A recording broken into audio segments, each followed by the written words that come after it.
je préfère lire la parole de Dieu. Parce que moi, oui, on souhaite, ce ne sont que des souhaits. En réalité, celui qui peut réaliser les vœux, c'est le Seigneur. Amen. Donc, on va lire ce passage dans l'épître de Paul aux Éphésiens, chapitre 1er, au verset 16.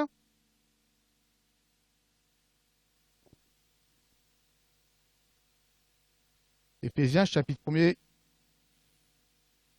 verset 16. Voilà ce que dit l'apôtre Paul, mais aussi, moi aussi. Je ne cesse de rendre grâce pour vous. Je fais mention de vous dans mes prières, afin que le Dieu de notre Seigneur Jésus-Christ, le Père de gloire, vous donne un esprit de sagesse et de révélation dans sa connaissance. Ça, c'est le niveau spirituel. Mais aussi qu'il illumine les yeux de votre cœur pour que vous sachiez quelle est l'espérance qui s'attache à son appel, quelle est la richesse de la gloire de son héritage qu'il réserve aux saints. Quelquefois, nous ne savons pas, nous ne mesurons pas suffisamment ce que le Seigneur a pour nous. Alors, donc, il nous faudrait un esprit de sagesse, de révélation et l'illumination des yeux de notre cœur pour savoir quelle est la richesse de la gloire de son héritage qui nous réserve à nous, ces saints.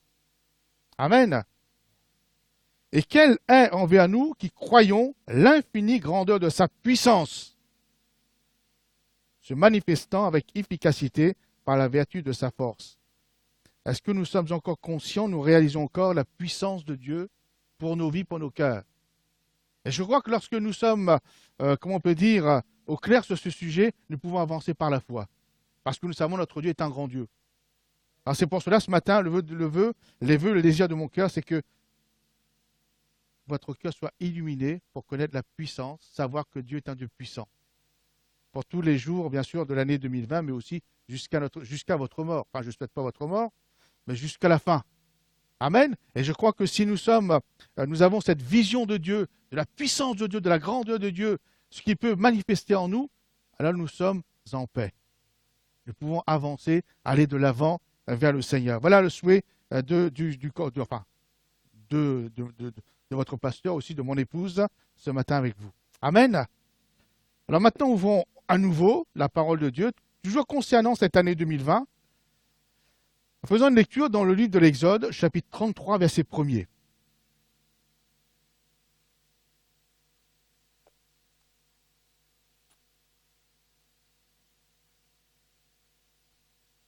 Exode, chapitre 33, verset 1er. Il sera question de l'histoire du peuple d'Israël, mais aussi le peuple d'Israël nous concernant aussi, puisque Israël était le peuple de Dieu, et nous sommes le peuple de Dieu ce matin. L'Éternel dit à Moïse, va par d'ici, toi et le peuple que tu as fait sortir du pays d'Égypte, monte vers le pays que j'ai juré de donner à Abraham, à Isaac et à Jacob en disant, je le donnerai à ta postérité. J'enverrai devant toi un ange, et je chasserai les Cananéens, les Amoréens, les Essiens, les Phérésiens, les Éviens et les Jébusiens. Monte vers ce pays où coule le lait et le miel. Mais je ne monterai point au milieu de toi, de peur que je ne te consume en chemin, car tu es un peuple au cou roide. Lorsque le peuple eut entendu ces sinistres paroles, il fut dans la désolation, et pour cause, et personne ne mit ses ornements de fête. Et l'Éternel dit à Moïse, dis aux enfants d'Israël, vous êtes un peuple au cou roide, si je montais un seul instant au milieu de toi, je te consumerai. Ôte maintenant tes ornements de dessus toi, et je verrai ce que je te ferai. Les enfants d'Israël se dépouillèrent de leurs ornements en s'éloignant du mont Horeb. Moïse prit la tente et la dressa hors du camp à quelque distance. Il l'appela tente d'assignation. Et tous ceux qui consultaient l'Éternel allaient vers la tente d'assignation qui était hors du camp. Lorsque Moïse se rendait à la tente, tout le peuple se levait. Chacun se tenait à l'entrée de sa tente et suivait des yeux Moïse jusqu'à ce qu'il fût entré dans la tente. Et lorsque Moïse était entré dans la tente, la colonne de nuée descendait et s'arrêtait à l'entrée de la tente, et l'Éternel parlait avec Moïse. Tout le peuple voyait la colonne de nuée qui s'arrêtait à l'entrée de la tente. Tout le peuple se levait et se prosternait à l'entrée de la tente. L'Éternel parlait avec Moïse face à face, comme un homme parle à son ami. Puis Moïse retournait au camp, mais son jeune serviteur Josué, fils de Nun, ne sortait pas du milieu de la tente. Moïse dit à l'Éternel, « Voici, tu me dis, fais monter ce peuple, et tu ne me fais pas connaître qui tu enverras avec moi.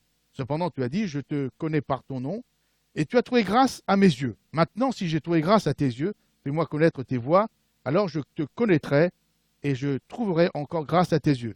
Considère que cette nation est ton peuple. L'Éternel répondit, je marcherai moi-même avec toi et je te donnerai du repos. Amen. Permettre à Dieu de marcher avec nous et de nous donner du repos. C'est un beau programme, non? C'est bien permettre à Dieu de marcher avec nous et de nous donner du repos. L'exemple de Moïse et du peuple d'Israël nous concerne aussi ce matin. Le peuple d'Israël vient de séjourner 1 an au pied du mont Sinaï. Pendant 1 an, ils étaient là. Et ils doivent maintenant se diriger vers Canaan. Donc pour eux, c'est une nouvelle étape, une nouvelle direction. Le peuple de Dieu devra s'engager à nouveau dans le désert et devra combattre les nations ennemies. C'est une situation nouvelle, encore non vécue pour le peuple. De même, pour nous, cette année qui commence, nous aurons des situations nouvelles. Des chemins dans lesquels nous n'avons peut-être pas encore passé. Chacun de nous aura une mission, une situation, un problème à gérer, un nouveau défi tout simplement, de nouveaux combats. Vous savez, la vie est en combat. De nouvelles difficultés à gérer. C'est l'inconnu qui nous attend. Personne ne connaît son avenir. À l'un, la situation délicate lorsqu'il est parent d'élever ou de continuer à élever ses enfants, et de les amener au salut, surtout ça, en gérant les problèmes, surtout les problèmes d'ados, et des jeunes aussi. Donc, un autre, lorsqu'il est jeune, c'est l'étape nouvelle, difficile pour entrer dans le monde adulte. Donc, à la recherche du prince charmant, lorsqu'on a 18-20 ans. Donc, quelle étude, quel travail, etc. Donc, ce sont des choses inconnues. Il y a aussi l'étape de la nouvelle vie d'un couple. Donc, je ne sais pas si quelqu'un va se marier ou vient de se marier avec les concessions qu'il va falloir faire dans le ménage. Il y a le célibat qu'on n'envisage pas. Les situations de veuvage qui frappent l'un ou l'autre dans le foyer. Il y a des situations inconnues du chômage. Aujourd'hui, on travaille, mais demain, on ne sait pas. Comment on vit, comment la vivre. Il y a la période de maladie qui peut nous atteindre. Et puis, il y a la vieillesse, qu'on le veuille ou non. Vous avez 1 an de plus que l'année dernière. Donc, gloire à Dieu, oui, c'est vrai, mais bon, à un certain moment, on veut bien freiner les années. Quand on est jeune, on veut, si j'ai 18 ans, vite. Oui, mais quand on a après qu'on a 18, 20 ans, 30 ans, ça commence à... Enfin bon. Et donc, toutes ces périodes, ce sont des périodes inconnues. Comme le peuple d'Israël, il a fallu qu'il aille de l'avant. Alors, donc, je dis bien, le peuple d'Israël est face à un futur inconnu, à un chemin nouveau qui s'ouvre devant lui, à un chemin qu'il ne connaît pas, et il devra sortir de sa zone de sécurité, sa zone de confort. On a des habitudes. Sortir de ce qu'on connaît, sortir sans savoir ni à quoi ni à qui s'attendre. S'ajoute à cela, vous avez lu avec moi, une chose que la parole de Dieu nous révèle, c'est l'état spirituel du peuple d'Israël. Il est dit, verset 2, nous l'avons lu, j'enverrai devant toi un ange, et je chasserai les Cananéens, etc., etc. Mais je ne monterai point au milieu de toi, dit Dieu, de peur que je te consume en chemin, car tu es un peuple au cou roide. Dieu voit en Israël un peuple rebelle à lui, un peuple insoumis à lui, un peuple désobéissant, un peuple qui conteste le plan ou les choses de Dieu. Et Dieu dit qu'il ne peut pas vivre directement au milieu de ce peuple. Sinon, il va le détruire, à cause de son état spirituel, à cause de son état de cœur. Dieu ne peut pas marcher personnellement avec son peuple, le peuple d'Israël, de peur de le détruire à cause de ses péchés. Et nous pouvons malheureusement nous voir aussi dans ce peuple d'Israël. Peut-être pas vous. Moi, je me vois aussi parmi ce peuple. Parce que David dit dans le psaume 52, verset voici, je suis né dans l'iniquité et ma mère m'a conçu dans le péché. S'il y avait la perfection en ce moment, ça se saurait. Que dire d'Isaïe? Isaïe, un prophète appelé par Dieu, qui servait Dieu. Et lorsqu'il voit en vision la gloire de Dieu, qu'est-ce qu'il va dire? On va lire Isaïe 6, verset 1er.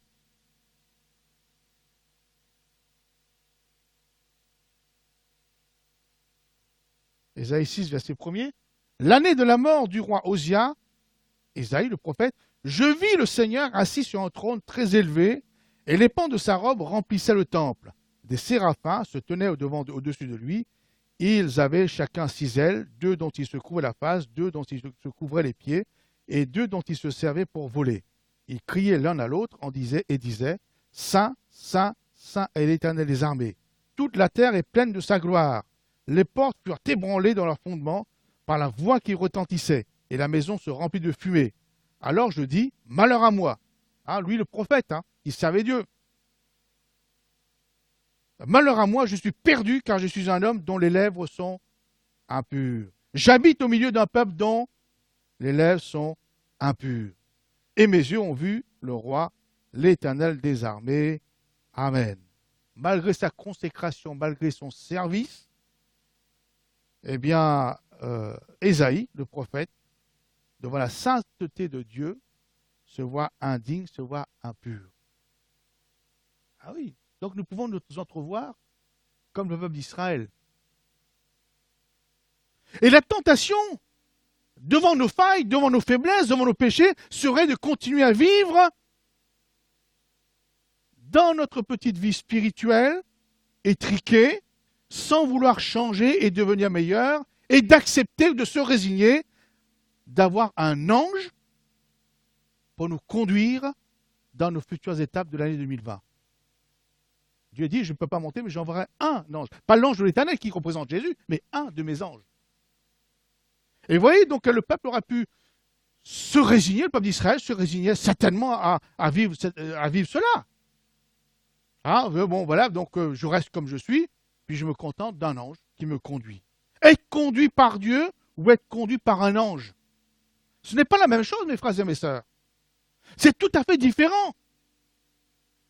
Il est vrai que d'être conduit par un ange peut être efficace. Le service d'un ange peut être efficace. On va lire Acte 12, verset 6. Il ne faut pas non plus dénigrer le travail, le service des anges. Acte 12, verset 6. La nuit qui précéda le jour où Hérode allait le faire comparaître, Pierre, lié de 2 chaînes, dormait entre 2 soldats, et des sentinelles devant la porte gardaient la prison. Et voici un ange du Seigneur survint et une lumière brilla dans la prison. L'ange réveilla Pierre en le frappant au côté et en disant « Lève-toi promptement. » Lève-toi promptement. Les chaînes tombèrent de ses mains et l'ange lui dit « Mets ta ceinture et tes sandales. » Et il fit ainsi. L'ange lui dit encore « Enveloppe-toi de ton manteau et suis-moi. » Pierre sortit et le suivit, ne sachant pas que ce qui se faisait par l'ange fut réel, et s'imaginait avoir une vision. Lorsqu'ils eurent passé la première garde, puis la seconde, ils arrivèrent à la porte de fer qui mène à la ville et qui s'ouvrit d'elle-même, enfin par l'ange, bien sûr, devant eux. Ils sortirent et ils s'avancèrent dans une rue. Aussitôt, l'ange quitta Pierre. Amen. Donc on ne peut pas non plus dénigrer la puissance d'un ange, le service d'un ange, le travail d'un ange. Être conduit par un ange, c'est quand même bien, me diriez-vous. Ça me suffit. Et c'est vrai qu'on peut se contenter de cela. Mais juste un exemple pour vous montrer la différence entre un ange et Dieu lui-même. Vous avez un problème de santé. Vous prenez rendez-vous avec le spécialiste bien connu de votre région, oui ou non? Si vous êtes bien soigné, vous avez les moyens. C'est comme ça se fait. Donc, vous voyez, le spécialiste programme un rendez-vous, etc., etc. Et le jour de l'intervention ou du rendez-vous, c'est un de ses remplaçants qui vous reçoit. Car le spécialiste a jugé que vous n'aviez pas assez de valeur à ses yeux. Seriez-vous satisfait? Est-ce que vous seriez content? Non. De la même manière, avec votre vie spirituelle, Dieu envoie un ange. Moi, je veux la présence de Dieu directement. Je veux pas un ange, même si l'ange est, etc. Jésus est supérieur à l'ange. Parce qu'il n'est pas bien dit, il n'est pas dit l'ange de l'Éternel. À ce moment-là, on comprend que c'est Jésus. Non, un ange. Jésus est supérieur à un ange, c'est la parole de Dieu qui le dit. Hébreux chapitre 2, verset 1er.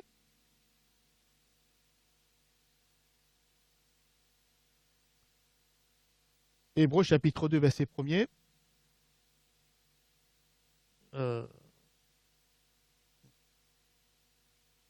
Oui, verset 1er, à 4. Alors, je ne sais pas. Donc, je vais lire. Dans ces derniers temps, Hébreux chapitre 1er. 2 chapitres 2.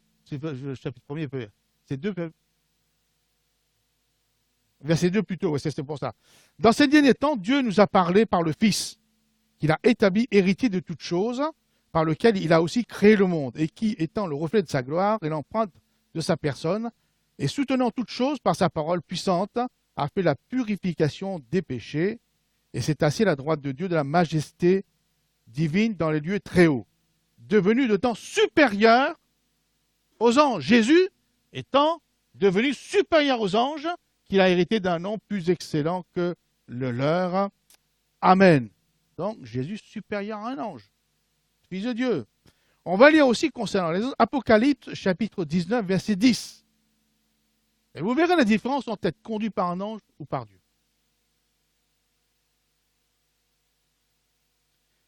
Donc, ces gens qui parlent, lorsqu'ils voient la vision avec l'ange, et je tombais à ses pieds pour l'adorer. C'est un ange. Mais l'ange, mais il me dit, l'ange, garde-toi de le faire, je suis ton compagnon de service et celui de tes frères qui ont le témoignage de Jésus.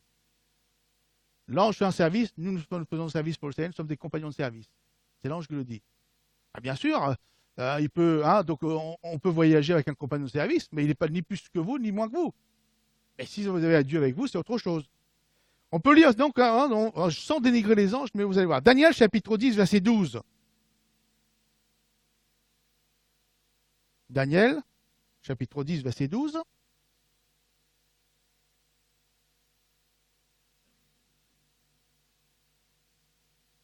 Donc c'est un ange qui parle à Daniel. Il me dit, Daniel, ne crains rien, car dès les premiers jours où tu as eu à cœur de comprendre et de t'humilier devant ton Dieu, tes paroles ont été entendues, et c'est à cause de tes paroles que je viens. Voilà ce que dit l'ange. Le chef du royaume de Perse, démon, les ennemis, m'a résisté 21 jours. C'est-à-dire que l'ange n'a pas tout le pouvoir quand même. Vous avez bien compris le texte.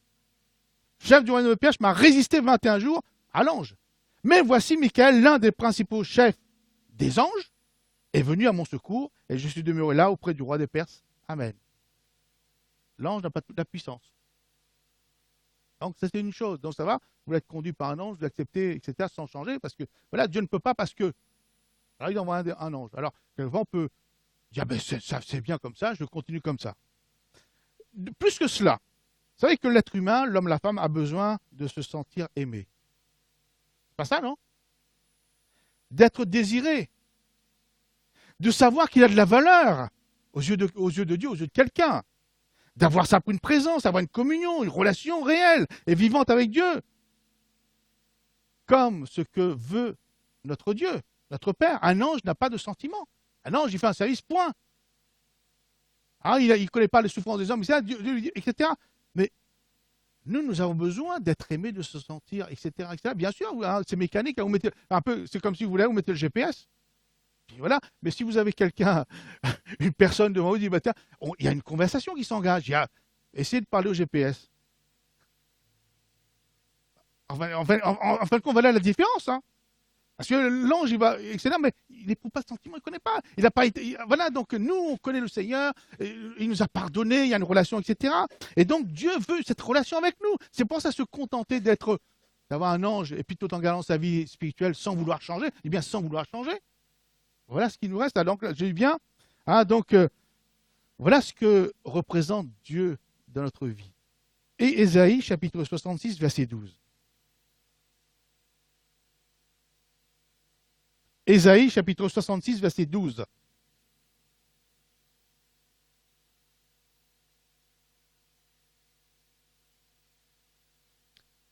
Car ainsi parle l'Éternel, le Dieu vivant et vrai. Voici, je dirigerai vers elle la paix comme un fleuve, et la gloire des nations comme un torrent débordé. Et vous serez allaités, vous serez portés sur les bras et caressés sur les genoux. Dieu se compare à un père pour son enfant. On aime bien quand on est enfant être cajolé, même quand on est grand. Et donc Dieu se compare à une mère. Donc vous serez allaités, vous serez portés sur les bras et caressés sur les genoux. Les bébés, les enfants.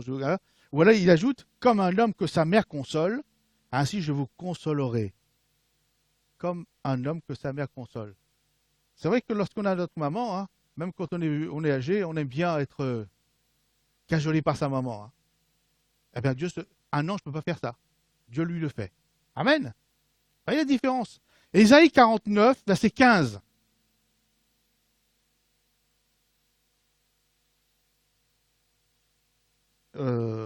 Ésaïe 49, verset 15.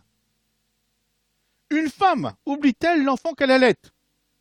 N'a-t-elle pas pitié du fruit de ses entrailles? Quand elle l'oublierait, moi, je ne t'oublierai pas, dit le Seigneur. Un nourrisson dans les bras de sa mère, de ses parents. Dieu se compare à cela. Il peut être cela. Ésaïe 54, verset 5. Ceux qui sont mariés, ils vont comprendre. Ésaïe 54, verset 5. Verset 5.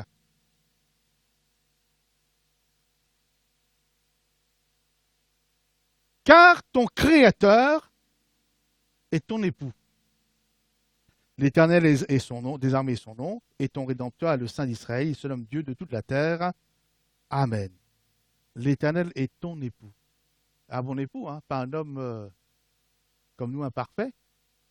Donc, vous voyez, lorsqu'on parle de Dieu, on parle de sentiment, on parle d'amour, on parle de compréhension, on parle de relations vivantes. Ce qu'un ange ne peut pas nous donner. Dieu ne se comporte pas comme un père riche. Il n'a pas le temps pour ses enfants ou son enfant. Il le fait élever par des intermédiaires.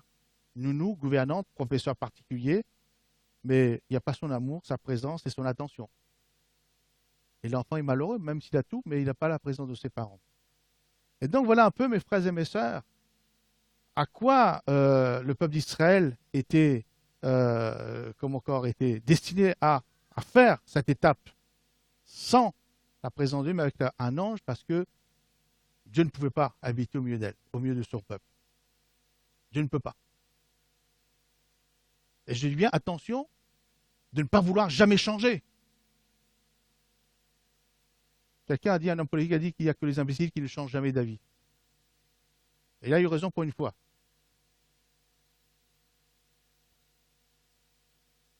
Donc attention de devoir la figer droit dans ses bottes, comme on dit. Ben oui, tu auras droit après la présence d'un ange, mais quand tu pleures, il ne faut pas s'attendre à que l'ange te prenne dans des bras pour te consoler, tandis que Dieu est le Dieu de toute consolation. Et comme vous avez vu, un ange n'est pas parfait, n'est pas tout puissant. Ah donc, vous voyez, donc, le peuple d'Israël est un peu l'état. Donc je brosse un tableau assez noir. Mais Moïse, face à une telle inconnue, à cette étape nouvelle, ne se satisfait pas de la présence d'un ange, que de la présence d'un ange avec lui. Il se rebelle, se révolte, tu vois, il réclame à Dieu sa présence directe pour lui montrer la voie ou les voies ou le chemin. Et c'est tout à fait normal, oui ou non? Si vous voulez être comme Moïse, réclamer, Seigneur, bien sûr, c'est bien, c'est mieux que rien, un ange. Mais quand même, on veut plus qu'un ange. Et au verset 13, Moïse va dire, fais-moi connaître tes voies, fais-moi connaître ton chemin, montre-moi ton chemin, montre-moi ce que je dois faire. Moïse demande à Dieu de venir avec lui, d'être avec lui. Il ne veut pas uniquement les dons, ou la présence d'un ange, de bénédiction, la protection. Il désire et réclame le Dieu de bénédiction, le donateur, le Dieu de paix, rien de moins. Est-ce que vous êtes d'accord avec moi? J'ai expliqué, donc quand, il y a quelques dimanches, lorsque mon grand-père me donnait 5 € pour aller là, c'était bien, mais quand il venait avec moi dans le supermarché, c'était mieux parce que ça dépassait. Parce qu'il se laissait attendrir, puis nous les enfants, on sait bien comment manœuvrer. Je ne dis pas qu'on manœuvre Dieu, mais quand on a la présence de Dieu avec nous, c'est mieux. Amen. Et devant cette aspiration profonde, devant cette prière, ce désir, Dieu lui répond, verset 14, je marcherai, non pas avec un ange, je marcherai moi-même. Ah, ça c'est formidable. Je marcherai moi-même avec toi et je te donnerai du repos. C'est-à-dire, c'est ce que je veux pour moi, pour 2020 et même après, mais même pour l'église de Bourges, mes frères et mes sœurs. Vous allez vous contenter uniquement d'un ange. Mais Seigneur, je te désire, je marcherai moi-même avec, c'est ce que je veux. Amen. Je ne sais pas si vous voulez, mais bon, Donc, j'ai bien, donc, si Moïse a réclamé à Dieu sa présence directe pour lui, pour cette étape nouvelle, il le réclame aussi pour le peuple d'Israël. Il ne va pas être égoïste. Deutéronome chapitre 34, Exode chapitre 34, verset 9.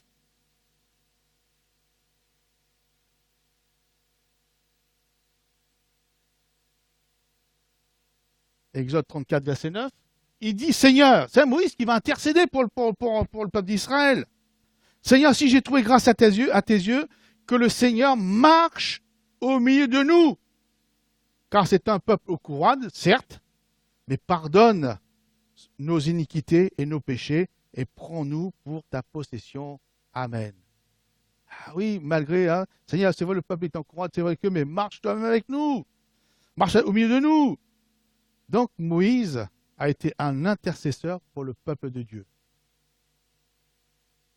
Et vous savez une chose, Moïse est mort, il était un intercesseur pour le peuple d'Israël. Jésus est devenu notre intercesseur auprès de Dieu. Vous le savez ça? Romains 8, 34.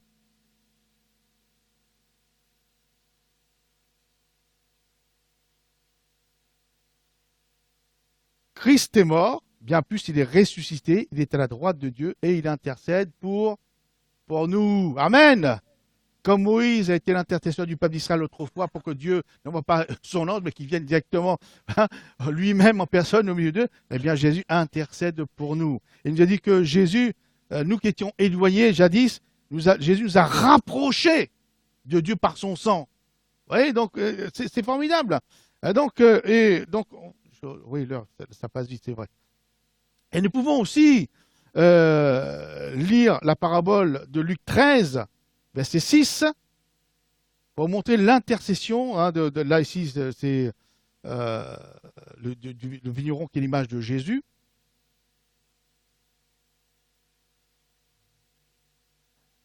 Jésus dit encore aussi cette parabole. Un homme avait un figuier planté dans sa vigne, il vint pour y chercher du fruit et il n'en trouva point. Alors dit au vigneron, voilà 3 ans que je viens chercher du fruit à ce figuier et je n'en trouve point. Coupe-le. Pourquoi occupe-t-il la terre inutilement? Mais le vigneron lui répondit, Seigneur, laisse-le encore cette année. Intercède, hein. Laisse-le encore cette année. Je creuserai tout autour, j'y mettrai du fumier. Peut-être qu'à l'avenir donnera-t-il du fruit, sinon sinon tu le couperas. Mais ouais, on voit l'intercession qu'il a. Attends encore, Seigneur, patiente, etc. J'ai essayé de voir. Et donc, Moïse a intercédé, Jésus intercède pour nous, mais plus que cela. Chacun de nous, en particulier, est en mesure de prier et d'intercéder pour le peuple, pour l'Église. Ah oui. Est-ce que vous priez pour l'Église? Ah oui, on intercède pour l'Église. Est-ce que vous priez pour les frères et les sœurs? Est-ce que vous priez pour le pasteur? Afin que Dieu marche au milieu de son peuple. C'est ça le but, c'est que Dieu marche avec nous, marche au milieu de nous. Pas avec un seul. Moïse ne s'est pas satisfait de dire, Seigneur, mais tu viens avec moi tout seul. Non, il voulait que ce soit avec le peuple.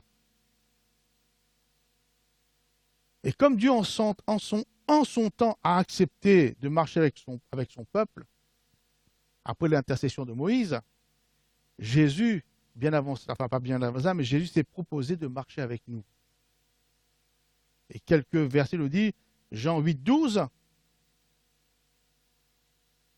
Jean 8, 12. Jésus leur parla de nouveau et dit, je suis la lumière du monde, celui qui me suit ne marchera pas dans les ténèbres, mais il aura la lumière de la vie.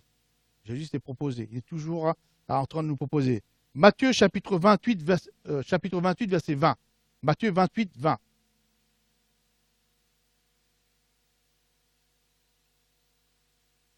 Voici, je suis avec vous tous les jours jusqu'à la fin du monde.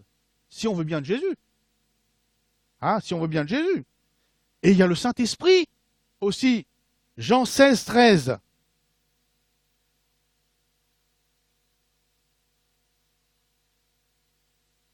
Quand le Consolateur sera venu, l'Esprit de vérité, il vous conduira dans toute la vérité. Conduit toute la vérité, car il ne parlera pas de lui-même, mais il dira tout ce qu'il aura entendu et il vous annoncera des choses à venir. Amen.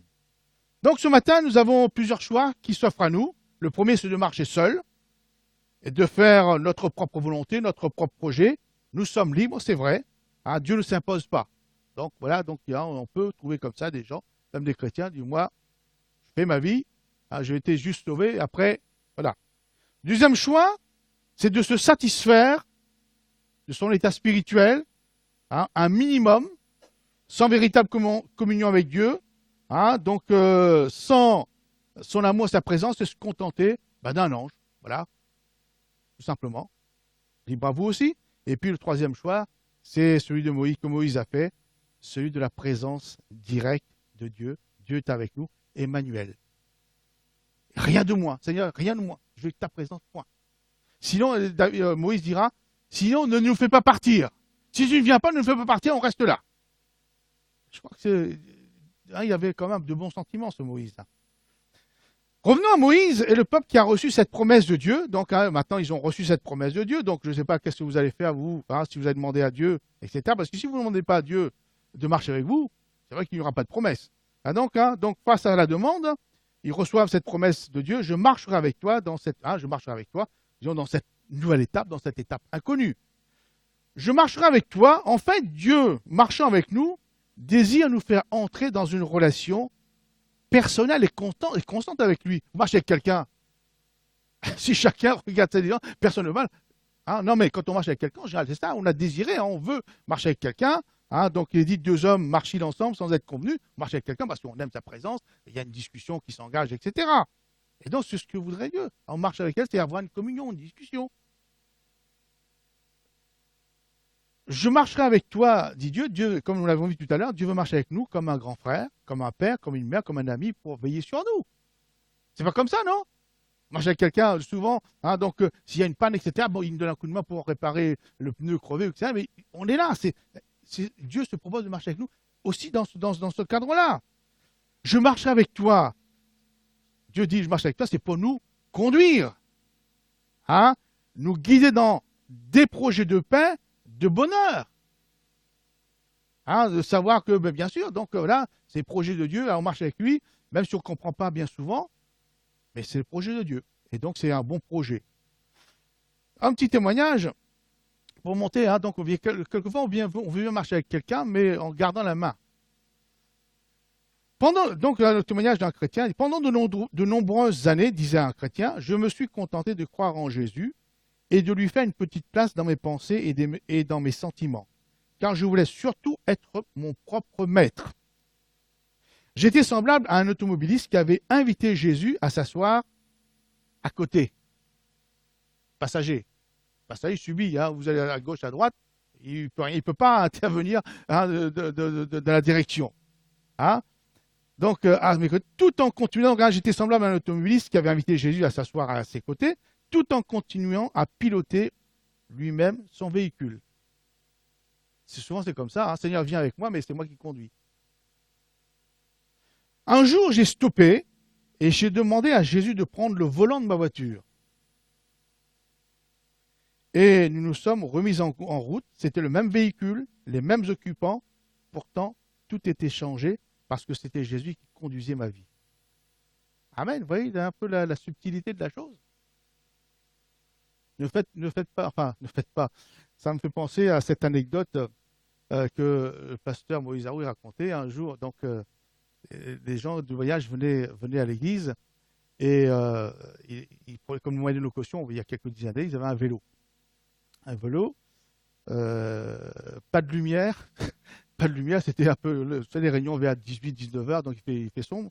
Je suis arrêté par un gendarme. Mais mon ami, c'est dangereux de conduire un vélo comme ça, sans lumière. Alors le frère il dit, Jésus est ma lumière. Jésus est ma lumière. C'est vrai, on peut, mais bon, il faut être aussi réaliste. Alors donc la question, comment permettre à Dieu de marcher avec moi, avec nous? Comment permettre à Dieu? Bien sûr, Seigneur, viens, mais bien sûr, Jésus intercède pour nous, etc. Mais comment permettre à Dieu de marcher réellement avec nous? Josué, chapitre 3, verset 1er.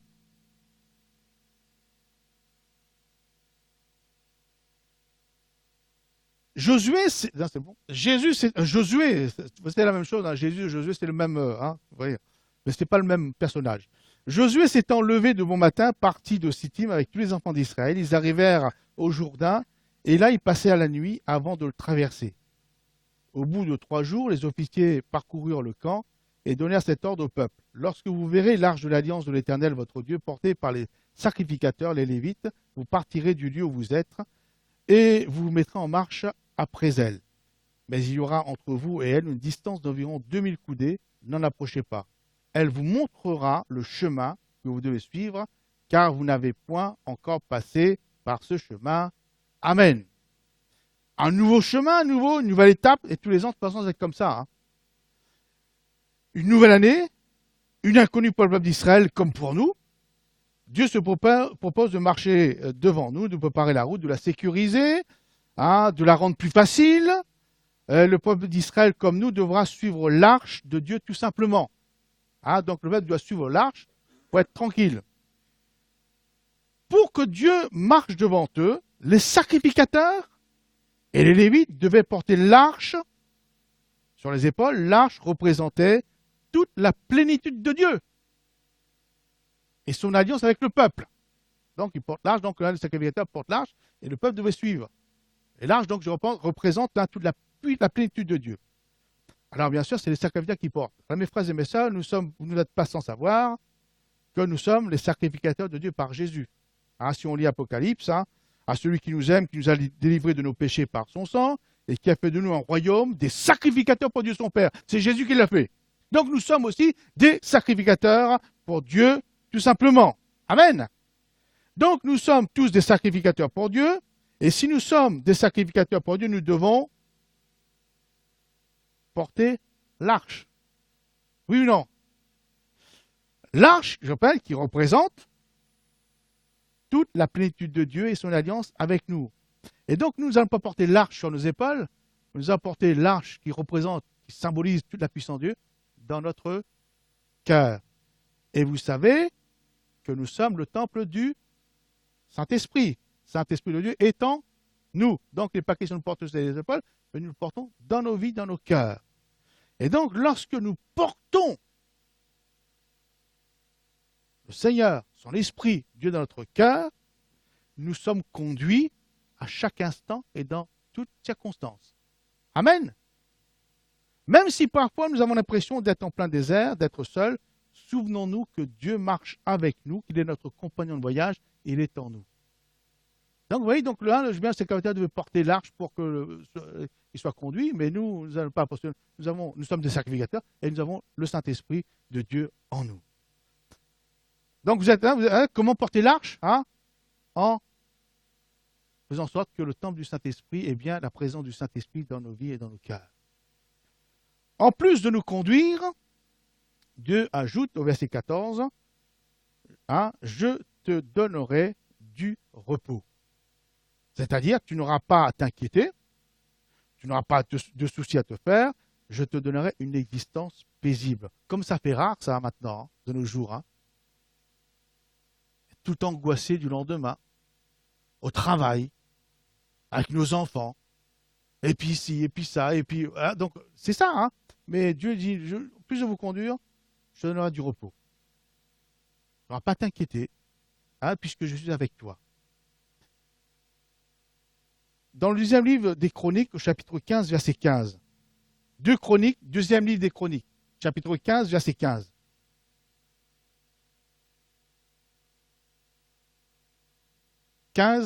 Verset 15.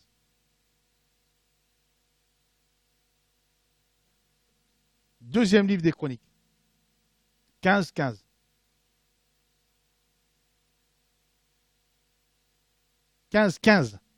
La 5, là. 15.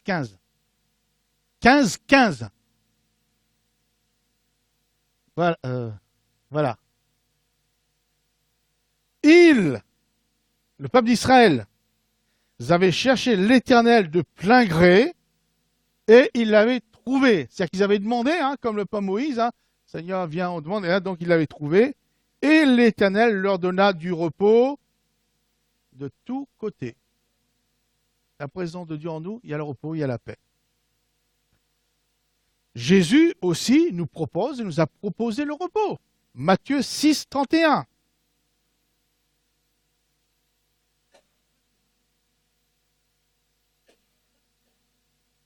Matthieu 6, 31.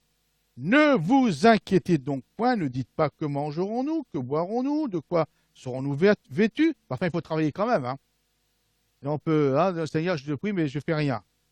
Car toutes ces choses, ce sont les païens qui les recherchent. Votre Père céleste sait que vous en avez besoin. Mais voilà, cherchez premièrement le royaume de Dieu et sa justice, après la justice de Dieu, Et toutes ces choses vous seront données en plus ou par-dessus. Quelquefois, nous faisons l'inverse. Nous cherchons premièrement ce que nous allons boire, etc., etc., et après, Dieu. Mais ça marche moins bien. Matthieu chapitre 11, verset 28. Jésus nous propose ce repos. S'il est avec nous, par son esprit dans notre temple, le temple du Saint-Esprit que nous sommes, 11, 28, Matthieu 11, 28, venez à moi, ben, il faut y aller. Hein. Quelquefois, on se dit, mais on ne va jamais à Jésus. Venez à moi, vous tous qui êtes fatigués et chargés, et je vous donnerai du repos. Prenez mon joug sur vous et recevez mes instructions, car je suis doux et humble de cœur, et vous trouverez du repos pour vos âmes, car mon joug est doux et mon fardeau léger. Amen. Mes frères, mes et mes sœurs, vous avez tous les éléments pour bien commencer et bien finir l'année 2020 et même plus. Comme je le disais tout à l'heure, vous pouvez toujours vous contenter de la présence d'un ange. Ça me fait penser à un ange de temps en temps descendait pour agiter l'eau pour que les malades soient guéris. Rappelez-vous, de temps en temps. De temps en temps. Mais lorsque vous pouvez vous contenter de cela, Seigneur, je ne veux pas changer, je ne veux pas essayer de prier, etc., pour que tu me changes, tu me transformes, pour que je devienne meilleur, pour que vraiment ton esprit vienne habiter en moi. Non, je me contente. Et puis il y a cette meilleure solution, Seigneur, c'est vrai que je suis pas parfait, c'est vrai que j'ai des faiblesses, des limitations, mais mon désir, c'est de tendre à la perfection. C'est de vivre dans la sanctification, c'est d'être transformé, de changer de manière de voir, de vivre, etc., de m'approcher de toi. Mais surtout, c'est ta présence que je veux. C'est ta personne même par Jésus. C'est ton esprit que je veux. Je ne veux pas me compter d'un minimum. Mais Seigneur, je veux le Dieu de paix. Je veux le Dieu de toute consolation. Je veux le Dieu de toute bénédiction. Et non pas la paix, la joie et la bénédiction. Non, je veux le Dieu de. Voilà le désir, le souhait de votre pasteur pour vous, mais aussi pour moi. Alors que le Seigneur soit bien. Hein, donc je redis ce verset. Un phare, et écrivez-le quelque part, mettez-le dans votre agenda. Je marcherai moi-même avec toi et je te donnerai du repos. Amen. Seigneur, nous voici devant toi, Seigneur, au début de cette année 2020. Nous ne savons pas, Seigneur, les projets que tu as façonnés pour nous. Nous ne savons pas les circonstances qui vont nous arriver. Nous ne savons pas, mais toutes choses sont devant toi. Et Seigneur, le désir de mon cœur, ce n'est pas me contenter d'un petit peu, d'un ange, d'un intermédiaire, Seigneur, mais rien de moins que ta présence divine. Seigneur, c'est vrai, Seigneur, lorsque tu vas venir dans mon cœur, tu vas peut-être trouver certainement des choses qui ne sont pas encore à ta gloire, mais Seigneur, par le sang de Jésus, tu me purifies, tu me laves. Seigneur, le désir de mon cœur, c'est d'être transformé, d'être changé. Et Seigneur, combien même je serai transformé et changé, comme, Seigneur, Ésaïe, lorsque je te verrai, je dirai, Seigneur, mais malheur à moi, parce que j'habite au milieu, je suis. Et toi, tu es saint, 3 fois saint. Et cependant, tu veux nous accorder ta présence même. Bénis-nous, Seigneur, bénis l'Église locale. Seigneur, au travers de cette année 2020, les annexes, Saint-Amand, Vierzon, Saint-Amand, Bourges. Tu connais les cœurs, tu connais les âmes, nous sommes tous ton peuple. Alors fais grâce. Et je veux aussi intercéder comme Moïse pour le peuple, pas me contenter uniquement pour ma vie spirituelle, mais pour tous ceux et celles qui sont dans les difficultés, Seigneur, qui sont encore, Seigneur, comme voilés, Seigneur, ne connaissant pas ta puissance. Seigneur, illumine les yeux de leur cœur pour qu'ils sachent la richesse de ta gloire qui est réservée aux saints que nous sommes. Seigneur, bénis l'Église locale. Et tends ta bonne main, Seigneur, que cette année 2020 soit une bonne année, Seigneur, dans ta présence, dans la marche avec toi, que ton nom soit glorifié. Amen.